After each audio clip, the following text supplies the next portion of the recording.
سڵاو بینەرانی ئازیزی تەلەڤیزیۆنی کۆمەڵە لەگەڵتانی بۆ گەشتی هەواڵەکانی ڕۆژی شەممە ئێستاش سەردێڕی گرنگترین هەواڵەکان. کۆبوونەوەی ناڕەزایەتی کشاوەرزانی شاری ڕەوانسەر، بەردەوامی هێرشەکانی کۆماری ئیسلامی بۆ سەر حیزبەکانی ڕۆژهەڵات، بەردەوامی دەست بەسەرکران و ناڕوونی چارەنووسی هاوڵاتیەک لە مەهاباد، سەپاندنی حکمی زیندانی بەسەر گەنجێکی کورد لە بجنورد و سەپاندنی حکمی سەدارە بەسەر دوو هاوڵاتی لە شیرەز.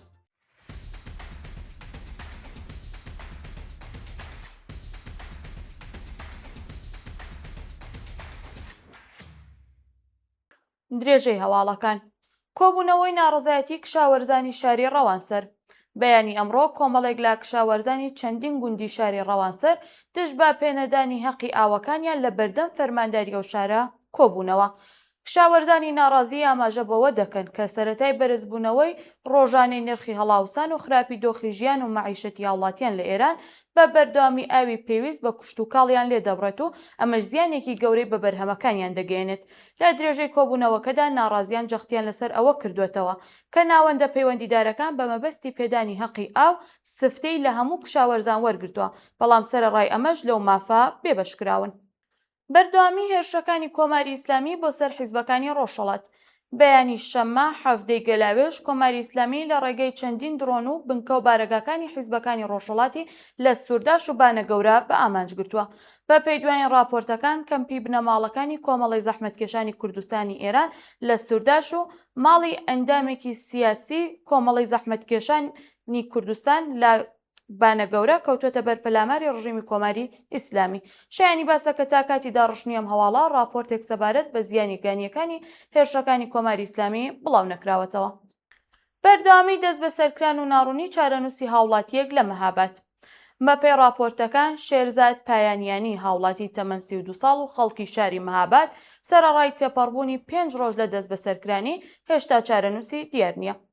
ناوبراو ڕێکەوتی 12 گەلاوێژ بە هێرشی هێزەکانی ئیداری ئیتلاعات بۆ سەر ماڵەکەی بەبێ بەڵگەی قەزایی و هیچ هۆکارێک دەست بەسەر و ڕەوانی شوێنێکی نادیار کراوە و سەرەڕای تێپەڕبوونی 5 ڕۆژ لەسەر دەست بەسەرکرانی و بە دوواداچوونی بنەماڵەکەی لە ناوەندی قەزاییەکان هیچ وەڵامێکیان سەبارەت بە شوێنی ڕاگررتنی دۆخی تەندروستی و ئەو تۆمەتانی ئەو کەسە وەرنەگرتووە.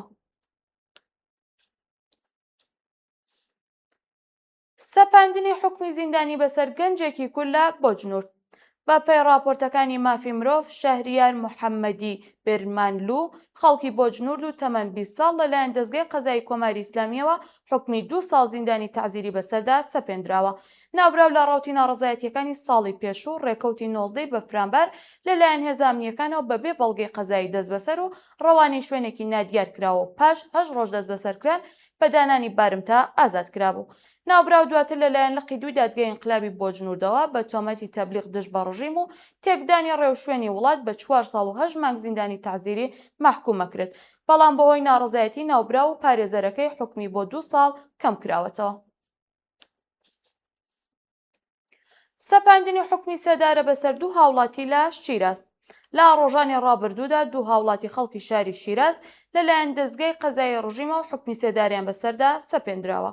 ئەو دوو هاوڵاتیە بە ناوەکانی موجتەبا دەهەمبەندی و کیانوش حەمزەی کازرونی لە کاتی ناڕەزایەتیەکانی مانگی بە فرامباری ساڵی ڕابردوودا یارمەتی چەند ناڕازی برینداریان کردبوو بە مەبەستی دەرمانی بریندارەکانیان ئەو کەسانیان بۆ شوێنی کارەکانیان بردووە، بەڵام پاش 8 ڕۆژ هێزانامنیەکانی ڕژیم ئەو دوو کەسە ئەناسن و دەست بەزەریان دەکەن و دواتر لەلایەن لقی یەکی دادگای ئینقلابی شیرازەوە بە تۆمەتی تێکدانی ئەمنیەتی وڵات، یارمەتیدانی ناڕازیان، ئاگردانی شوێنە گشتیەکان و بێڕێزی بە ئیسلام حکمی محاربەیان بەسەردا سەپێنراوە. ئازادی کاتی دوو هاوڵاتی خەڵکی سەبزەوار بە دانانی بارمتە. بە پێی راپۆرتی گەیشت و دوو بەندکراو لە زیندانەکانی توربەتی حەیدەریە بە دانانی بارمتە بە شێوەی کاتی ئازاد کراوە. ئەو دوو هاوڵاتیە بە ناوەکانی محەممەد ئەمین شەکیبایی و ئیسماعیل مێهرپویان ڕێکەوتی 9 ڕەشەمە 1404 هەتاوی لەلایەن هێزانامنیەکانی سپای پاسدارانەوە دەست بەسەر و پاش لێپرسینەوە لە گورتوورخانەکانی ڕژیم ڕەوانی زیندانی توربەتی حەیدەریە کراون. بە وتەی سەرچاوەکانی هەواڵ ئەو دوو شارۆمەندە لە ڕۆژانی ڕابردوو بە دانانی بارمتەی قورس و تا کاتی کۆتایی هاتنی قۆناغی دادگاییەکەیان ئازاد کراون. لە سێدارەدانی دوو بەندکراو لە زیندانەکانی دێسفول و ئەردەبیل. لە ڕۆژانی ڕابردوودا حکمی سێداری 2 هاوڵاتی لە زیندانەکانی ڕژیمی کۆماری ئیسلامی بە تۆمەتی تاوانە کۆمەڵایەتیەکان بەڕێوە چووە.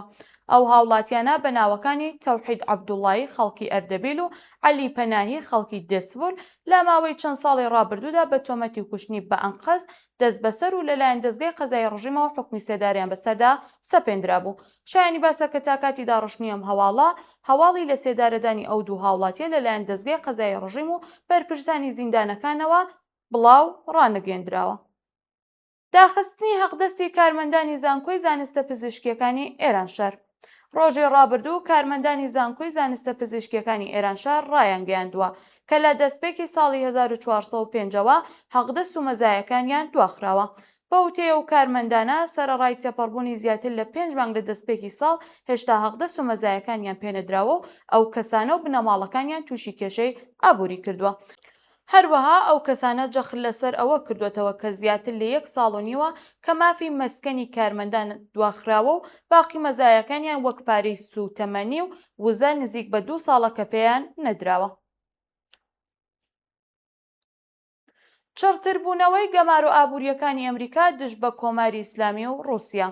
ڕۆژی ڕابردوو پەرلەمانی سەنای ئەمریکا چڕبوونەوەی گەمارۆکانی دژ بە رووسیا بەردەوامی گەمارۆ دژ بە کۆماری ئیسلامی پەسەند کردووە.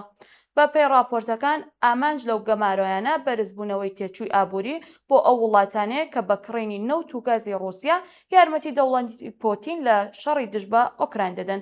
لە راپۆرتەکاندا ئاماژە بەوە کراوە کە بەرپرسانی باڵای رووسیا بانکەکان و ناوەندە ئابوووریەکان و کەسایەتی و ئەو شیرکەتانەی کە یارمەتی دەری بەشی سەربازی رووسیان گەمارۆدراون. هەروەها جەخت لەسەر ئەوە کراوەتەوە کە بەشی وزە و پیشەی سەربازی کۆماری ئیسلامی لە لیستی گەمارۆکاندا و بە وتەی سەناتۆرانی ئەمریکا ئامانج لەم گەمارۆیانە و ڕێگری لە دەستڕاگەیشتنی کۆماری ئیسلامی بە چەکی ئەتۆمی و جموجۆڵە سەربازیەکانی و پشتیوانی لە میلیشیاکانیە. بەرزبوونەوەی ڕێژە و ڕێشوێنی ئەمنی لە بەغداد. ڕۆژی ڕابردوو هێزە ئەمنیەکان بە بڕیاری سەرۆکوەزیرانی عێراق دەسەڵاتی ئەمنیان لەسەر بەغداد چڕتر کردەوە. بە پێی دوایین زانیاریەکان هێزە ئەمنیەکانی عێراق بە مەبەستی ڕێگریکردن لە ئاگەری جموجۆڵی هێزە چەکدارە نایاساییەکان دژی وڵاتانی دراوسەی عێراق لە ناوچە جۆراوجۆرەکانی شاری بەغداد جێگیر بوون. بە وتەی سەرۆکوەزیرانی عێراق هێزەکانی دەوڵەتی عێراق لە ئامادەباشی تەواودان و ڕێگری لە هەر جۆرە بەکارهێنانی نایاسایی خاکی وڵاتەکە بۆ هێرشکردنە سەر وڵاتانی ناوچەکە دەکەن. دوایین هەواڵ واژۆکردنی ڕێکەوتنی هاوبەشی نێوان تورکیا، عەرەبستان و پاکستان لە شاری مەککە. ڕۆژی ڕابردوو وڵاتانی تورکیا، عەرەبستان و پاکستان لە شاری مەککە ڕێکەوتنێکی هاوبەشی بەرگریان واژۆ کرد. بە پێی راپۆرتەکان موحەممەد بن سلمان، شەهباز شەریف و ڕەجەب تەیب ئەردۆغان لە شاری مەککە عەرەبستان ڕێکەوتنامەی هاوبەشیان واژۆ کردووە. راپۆرتەکان ئاماژە بەوە دەکەن کە ئەو ڕێکەوتنە بە مەبەستی هاوکاری بەرگری پشتیوانی لە یەکتر و دابینکردنی ئەمنیەتی ناوچەکە واژۆ کراوە.